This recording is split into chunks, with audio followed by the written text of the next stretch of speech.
Welcome to the next lesson, section 4, knowing what you want. Oftentimes we find ourselves not knowing what we want. I know that sounds silly. We think that we do know what we want, but at the end of the day, we may not. And the reason why is our vision, our wants, our desires, our goals in life get muddied by life. We get thrown off easily because of the to-do list that we face and the challenges that we face in work and life and everywhere in between. It's important for you to get clear on what you want out of life.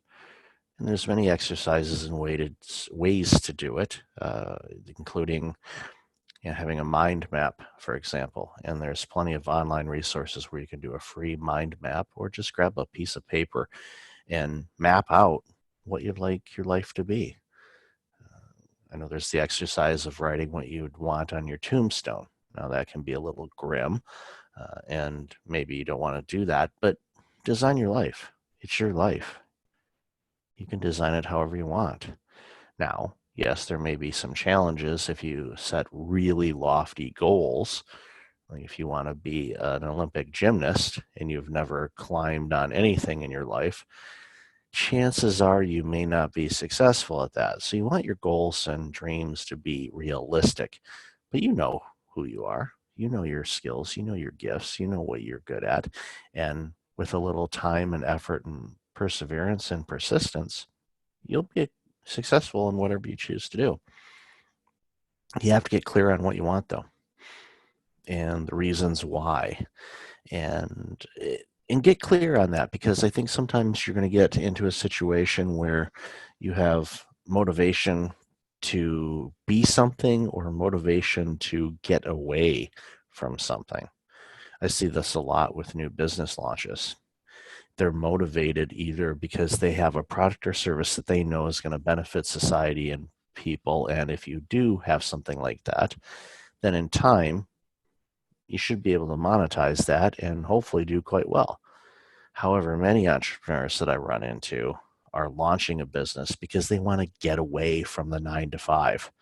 But let me tell you, for many of us that are in the entrepreneurial world, you're trading your 9 to 5 for a 9 to 11.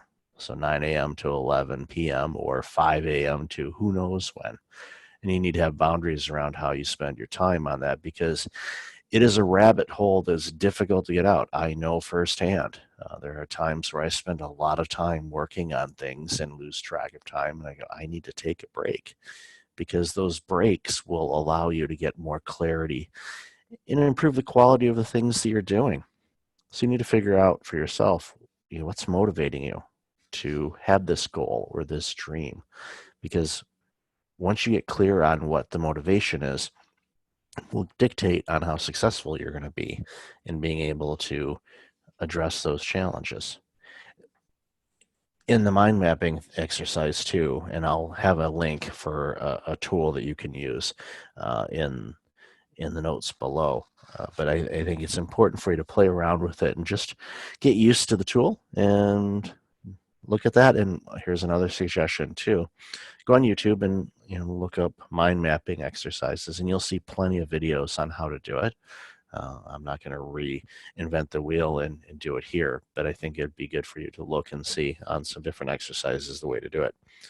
Mind maps are good for planning your life, business planning, brainstorming, problem solving, of course, note taking, and sometimes even just being more creative in what you're doing. And you can do this in a lot of different ways, not just for your business, but you can do it in your professional life, your personal life, relationships. All of these things can allow you to get a little bit clearer on what you want out of life.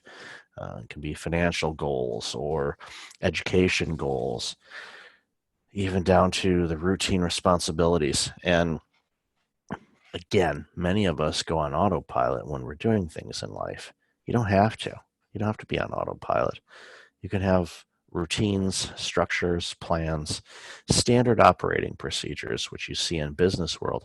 Well, in life, you probably should have the same thing.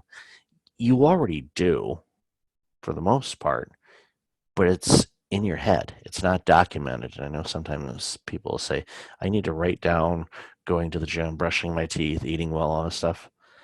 Yeah, you do. And the reason being is, again, it provides you some clarity on how you're spending your time.